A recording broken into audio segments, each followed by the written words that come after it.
皆さんこんにちは、のらんです。本日は久々のミディブライスです。ペブルケーキ&シ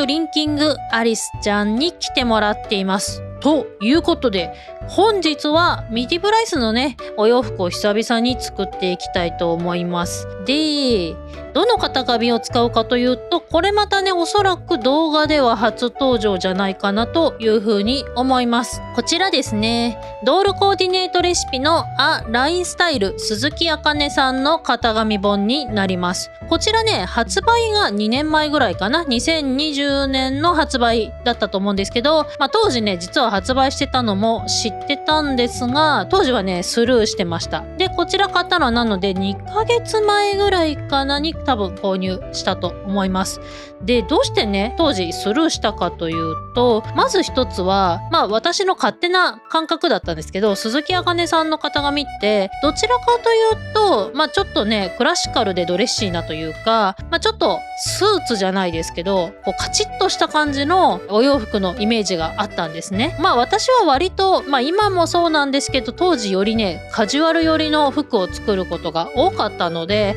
ちょっと私が使いそうな型紙はないのかなと思ってたのが理由一つ目で、もう一つが鈴木あかねさんのお洋服ってすごくね難しそうだなって思ったんですよ。例えばこの表紙のお洋服もですけど、こういうね装飾のリボンをつけたりとか飾りのステッチが入ったりとか、こうやって襟がね二重だったりとか、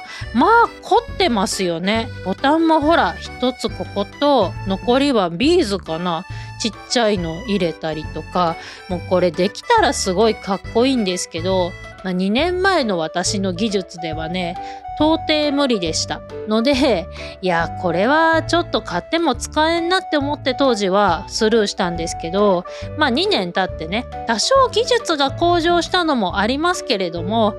無理なものは省きゃいいんだなということに気づいたんですよ。自分が取り入れれる範囲で楽しめばいいなということに気づいたので、それもあってねぜひ買わせていただこうと思って今回購入しました。とはいえねやっぱねちょっとどれもね完全に作ろうと思うと難しそうだなという感じがしたんですよ。結構ねこういうね可愛らしいラインだったりとか、あとはねアシンメトリーなものも多くて左右対称じゃなかったりとか、結構やっぱねらしさみたいなのがすごくあって好きなんですけど、作るとなると難しいなっていうのがあったので、ちょっとこの中でね割と難易度がおそらく低いんじゃないかなというのと、ちょっとねずっと作りたいと思ってたものがあったのでそれを作りたいと思います。何を作るかというとバルーンスカートです。そうバルーンスカートって一時期すごい流行りましたよね。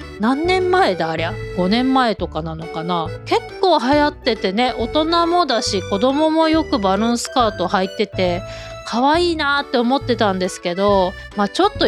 自分では履かんなと思ってて、でドール服が作るようになってからもバルーンスカート作ってみたいなって思ったんですけど、ちょっとね自分が持ってなかったのもあって構造がよくわかんなくてスルーしてたんですよ。でも今回ねバルーンスカートの型紙がね多分ね20センチドールと11センチドールサイズの型紙ですけど、掲載されてますので、それもあってねちょっと今回はミディブライスで作ろうかなというふうに思ってます。ちょっとなのでねどうだろう、ミディちゃんだと長めになっちゃうかな。ひょっとしたら出来上がってあれだったらルルコちゃんに変えるかもしれん、モデルさんをね。ちょっとそこは柔軟にいきたいと思います。20センチドールもねボディによってだいぶシルエットが変わっちゃうので、ちょっとできてから考えますけど、とりあえずはね作りたいなというところです。ということで本日はこちらドールコーディネートレシピラインスタイルから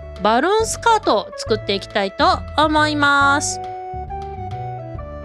はい、どうですかね。こちら、ミディブライスのペブルケーキ&シュリンキングアリスちゃんに来てもらっていますけれども、こんな感じで仕上がりました。そうそう、スカートをね作ったはいいけれども上がないじゃんってことでね、急遽上もね作ってみました。ニットのロング T シャツですね、こちらを作っています。ちょっとね緑で分かりづらいですけれどもこんな感じですね。ちょっとね心なしかクリスマスカラーな感じのこちらリバティのねタナローンを使ってスカートの方を作っています。やっぱね想定通りなんですけれども、ちょっとロングかな。バルーンスカートという割にはねちょっとロングな感じになっちゃったかなというふうに思っています。ちなみにウエストはゴムで、これの上にロンティーをね重ね着してるような感じになってます。本当はね実はねスカートの中に T シャツ入れようと思ったんですよ。なんですけれどもちょっとねここのねごわつきが多くて、スカートだけのシルエット感がねあんまり好きじゃなかったというのもあって、ちょっとね無理やり T シャツで抑え込んじゃいました。あと実はねもう一つ注意事項といいますかねありまして、本来こちらの鈴木あかねさんの本の方ではラストね霧吹きでちょっと濡らしてもっとねこのボリュームをねクシュッとこんな感じで、なので本来の型紙本のね完成図とはだいぶ違うんですけど、逆に言うとこのねシュッとさせちゃうと当たり前ですけど、このボワーンとした感じはねもう二度と復活できないので、ちょっと一旦ねその霧吹きでの最終加工はなしで、まさにバルーンスカートのこのボワッとした感じをちょっとねそのまま活かす形で一旦お見せしようかなと思ってこんな感じでね仕上げてみました。私はねむしろこういうちょっとねボワッとした感じの方が好きなんですよ。でそれでもうちょいミニだといいかなという感じです。ちなみにこちらの上のニットの方はまた別のね型紙本の方を使っています。バックスタイルはこんな感じ。ちょっとねニットもね若干ミディちゃんだと長かったな。全体的にやっぱりねミディちゃんとかベッツィちゃんとか、デコニキとかねあの辺の20センチドールはねちょっとね長めになっちゃうので短くしないといかんなというふうには思いました。ということでちょっとルルコちゃんに着せてみようか。せっかくなのでね。でルルコちゃんはうちにいるルルコちゃんねほとんどがオビツ22なんですよ。ボディチェンジをね私がねしちゃったので、ただね一応ねピュアニーモ XS のルルコちゃんもいますので、今回はねピュアニーモ XS のルルコちゃんにちょっと着せてみたいと思います。はい、こちらルルコちゃんにね着てもらいました。やっぱこっちかね、やっぱこっちかなって気がしますね。ジャストサイズジャストフィットって感じで、いやバルーンスカートの丈感もちょうどいいし、なんならこのニットもねこれも確かに20センチドール用の型紙を使ったんですけれども、いやこれもちょうどいいな丈感もね。いやーやっぱ20センチドール型紙はねピュアニーモ XS ジャストフィットが多いですね。いやーちょっとねペブルケーキちゃんには非常に申し訳ないことをねしてしまったんですけれども、ちょっと今回のお洋服はルルコちゃんかなということでね逆に言うとピュアニーモ XS サイズにはねほんとベストサイズでね、いやちょうどいいこの膝丈のバルーンスカートがなんてったって一番可愛いですよね。いやこれねバルーンスカート今回はセパレートにしちゃったんですけれども、ワンピースでもいいし、なんならワンピースの方がこのゴムのねごわつき感みたいなのも軽減できるので、いやこれちょっとリベンジしたいな。ミディブライスサイズでもうちょっと短くねバルーンの部分をして、上はもう普通のワンピースでいいので、ちょっとそれでリベンジしたくなっちゃったな。なんかちょっとさすがにミディちゃんがかわいそうすぎるので、ちょっとねリベンジは考えてみたいなと思います。バルーンスカートそのものはね慣れてしまえば非常に楽ちんでした。なんならね裏地のこの処理の心配もないので、普通のスカート作るよりも楽かもしれんって言うとちょっと極端かもしれないですけど、そのぐらいね楽ちんでした。で今回はウエストゴムのタイプだったので、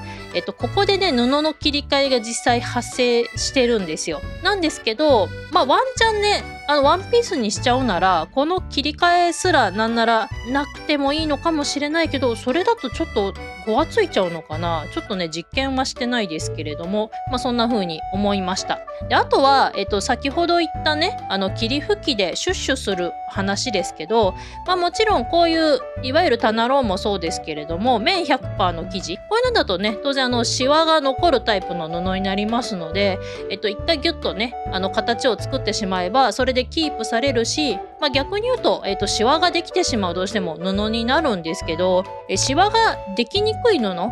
使えば逆に言うとね、このふわっと感をずっとキープできるので、この辺もねバルーンスカートどういうのを目指すかによって布のね種類を変えるとまたいろいろ面白いのかなというふうに思います。本日はドールコーディネートレシピラインスタイル鈴木あかねさんの型紙を使ってバルーンスカートを作りました。それではまた次回の動画でお会いしましょう。